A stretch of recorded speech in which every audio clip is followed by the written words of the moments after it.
Does Gotta be. LeBron's Then legacy, in your guys' mind, change at all because he's gone from team to team to win, or is it just the body of work? Well, Go ahead. Jordan, the legacy, fuck all that. Jordan. It ain't never touching Jordan. Okay. I'm gonna make sure of that. Okay.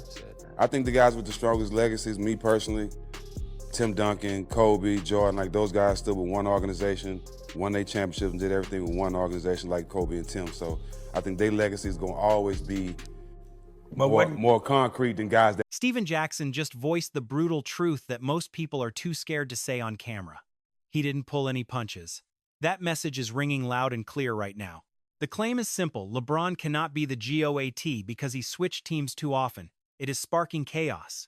Matt Barnes and Vernon Maxwell are on board too. This is not just an opinion, it is a chorus. They are ranking Michael Jordan, Kobe Bryant, and Tim Duncan higher, arguing that true greatness comes from staying loyal to one team. According to them, LeBron's resume is not falling short just because he lacks the talent. It is about the choices he made. Since I am here, I have to ask, is he the greatest ever? No, not for me. I put him third. He sits right behind MJ and Kobe in my book. Exactly. I cannot even be mad at that take. We were actually discussing this with Black Sam earlier. It really comes down to different eras. That was a perfect way to phrase it, you know what I mean? See, many younger fans never watched MJ play, and they might have only caught the end of Kobe. Think about that. 3 retired players from the same era are all reaching the same conclusion without even planning it. That kind of consensus hits hard. They have LeBron James ranked third, trailing both Michael Jordan and Kobe Bryant. This is no minor take. It is a direct shot at the debates fans have online every single day. So, is this hate or honesty? Are they just being brave because the GOAT debate generates so much cash? LeBron needs to return home. To Cleveland? Yeah. Go back and finish his career where it started. Honestly, I think he has a much better chance of winning another championship back in Cleveland. That is exactly what I am saying. Remember? We were just talking about this a little bit earlier. Yeah. A free agent? Definitely. He needs to just go back home. Could he sign for the league minimum? That is the only path. Why would Cleveland not want King James? He might boost their chemistry. He would be out there ready to help. It would be in safe hands, Robson. That single question is more than enough to ignite absolute chaos. Let us dive into that All the Smoke podcast episode. Steven Jackson, Matt Barnes, and Vernon Maxwell did not whisper. They attacked LeBron's GOAT case directly. Their breakdown is going to set the fans on fire. These are experts. These are retired NBA pros who competed at the highest level and understand what building a legacy requires. All 3 agree on one major point. LeBron's tendency to hop teams damaged his shot at being the greatest. But no, I truly believe LeBron should head back. I am not mad at that idea. He has a better shot at a title there. That is my point. If he returns now, that was my question. Does that ruin the team chemistry? Other players obviously have to sacrifice their roles once King James arrives. Some players would have to leave. But honestly, he is stepping back this year. The Lakers played their best basketball when he deferred. You are right. We were trying to tell you. Exactly. Just go back home, LeBron. Get away from the Los Angeles drama. Can they keep Mitchell and LeBron? They are building something big. Can they keep Mitchell and still sign LeBron? Can they hold on to the big man Evan Mobley too? LeBron would have to take the league minimum. Basically, he goes back just for the ring. Sign him. He would be going back solely for the ring. Money does not matter. He is going home. He would finish where he started, ending a career with one more trophy at home. That is the perfect story. The talk started out simple enough. Where should LeBron retire? But the mood shifted into something much more serious. The guys agreed he should head back to Cleveland, take a massive pay cut, and hunt one last title there. Staying in Los Angeles just does not look like the move anymore. The Lakers cannot build a deep championship roster if he is still demanding a massive max contract. At 41 years old, in season 23, LeBron James cannot carry a whole franchise alone anymore. That is just the reality. I have to ask, Is he the GOAT? Not for me. I put him third. He sits firmly behind MJ and Kobe. Then the tone shifted completely. The topic moved from his future plans to his overall legacy. And that is when the hammers dropped. Steven Jackson didn't hold back. He gave it to us straight. Jordan? Nobody is ever touching Jordan. Not LeBron, not anyone. That is a bold statement. He made it crystal clear. Jordan is unreachable because of loyalty. Sticking with one franchise through the grit and the glory actually matters. He also looked at Tim Duncan and Kobe Bryant. Icons who stayed put, built dynasties, and refused to chase easy rings elsewhere. That level of consistency, for him, carries more weight than just stats. Then Matt Barnes chimed in, even more blunt. Asked if LeBron was the greatest, he said no, not for me. He is third. Zero hesitation. He ranked LeBron behind Jordan and Kobe because team hopping hurt his legacy. Barnes was firm. Trading cities and stacking rosters just to win rings changes how fans view your entire career. Raw numbers alone cannot fix that perception. Not really. When the question came up, I mentioned that plenty of talks happen in the shadows that never work out, but you are totally right. Kobe almost walked away, but then the league blocked that Chris Paul trade. But do you blame LeBron? He was the superstar who opened the floodgates for everyone else to start moving around and chasing the big money. Yeah. So, do you really hold that choice against him at the end of the day? No, that choice has nothing to do with pure basketball. He did wonders for the business side of the league for all the players. We are talking strictly about the game itself. Now, here is where it gets heated: the stats. Fans of LeBron lean heavily on the stats, and yes, those numbers are massive. 4 rings, 4 MVPs, and the all-time scoring title. That is real, but numbers lack context. LeBron went to 10 NBA Finals, but he only won 4. That is a 40% win rate. Compare that to Jordan. 6 trips, 6 wins, 0 losses. Perfect. Kobe? 7 trips, 5 wins. About 71%. Looking at it like that, LeBron is nowhere near Jordan in championship success and still trails Kobe. And it goes deeper. How those championships actually happened is what really gets people talking. His first ring came after ditching Cleveland to join Dwyane Wade and Chris Bosh in Miami. He announced it himself on live TV. He was taking his talents to South Beach to build a super team. That single moment shifted the entire league. But even with that loaded roster, they lost to Dallas in 2011, and one specific moment still haunts him. LeBron scored only 8 points in Game 4. 8. In a championship game. People still talk about that performance today.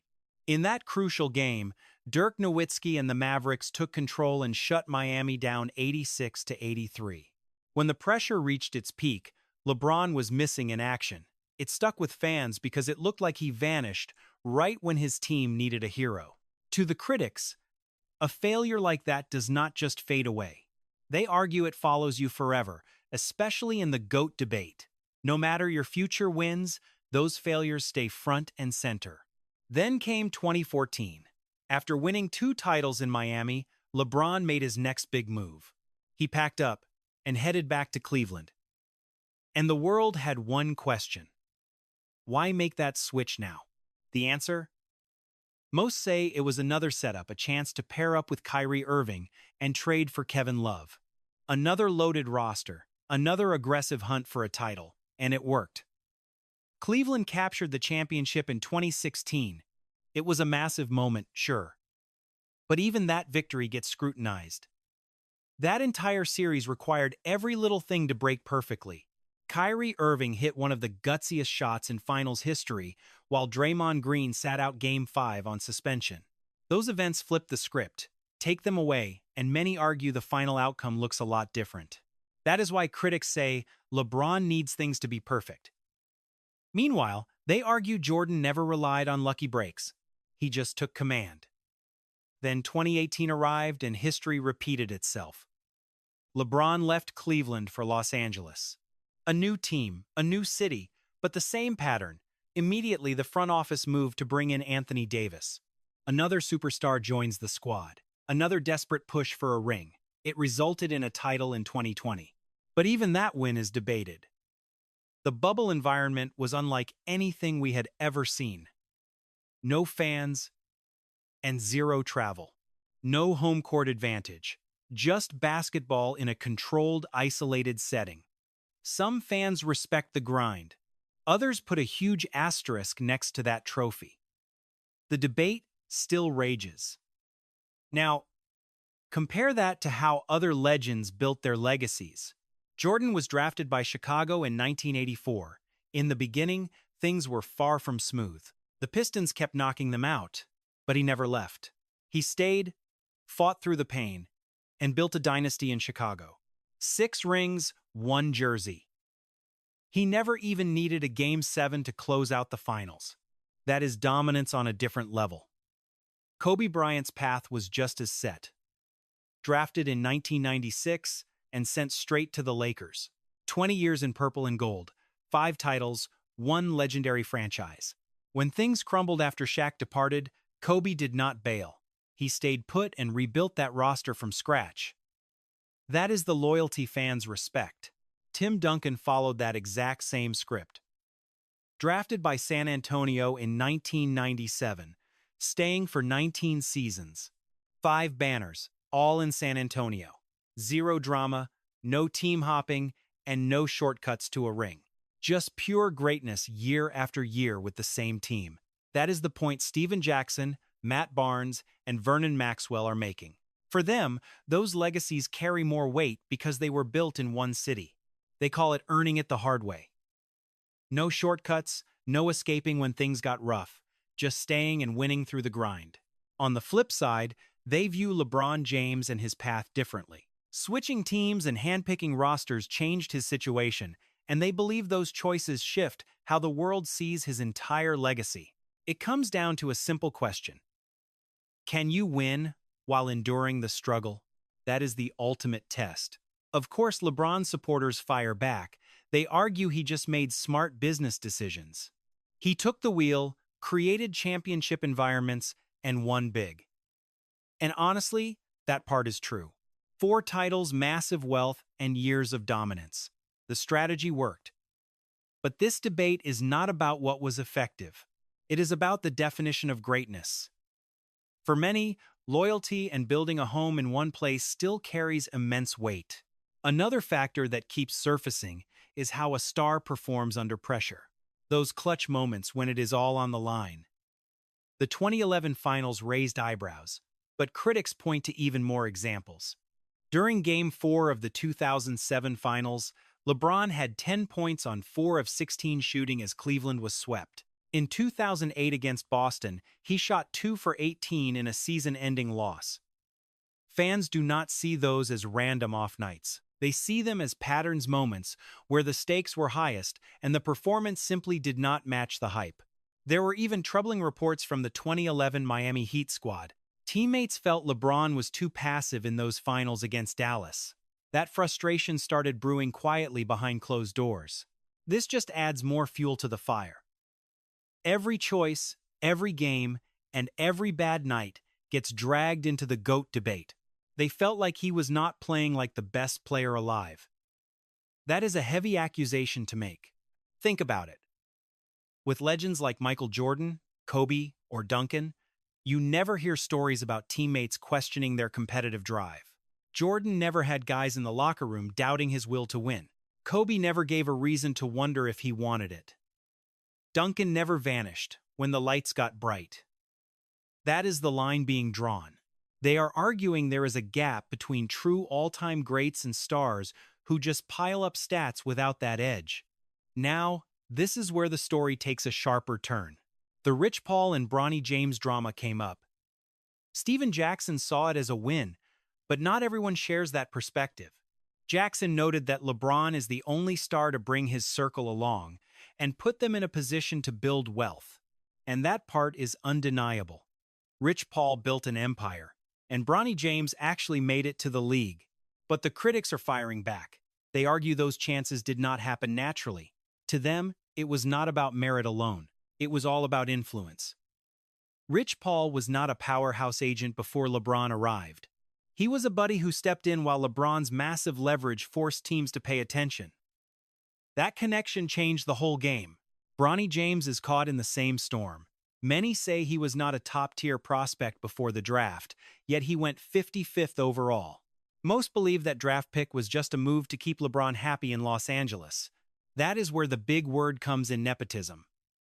For the critics, that is nothing to be proud of.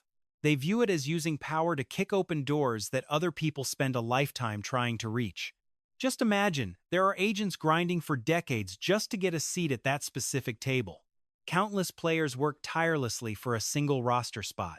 Yet, some feel those opportunities were blocked simply due to family connections. People even point to Bronny's stats.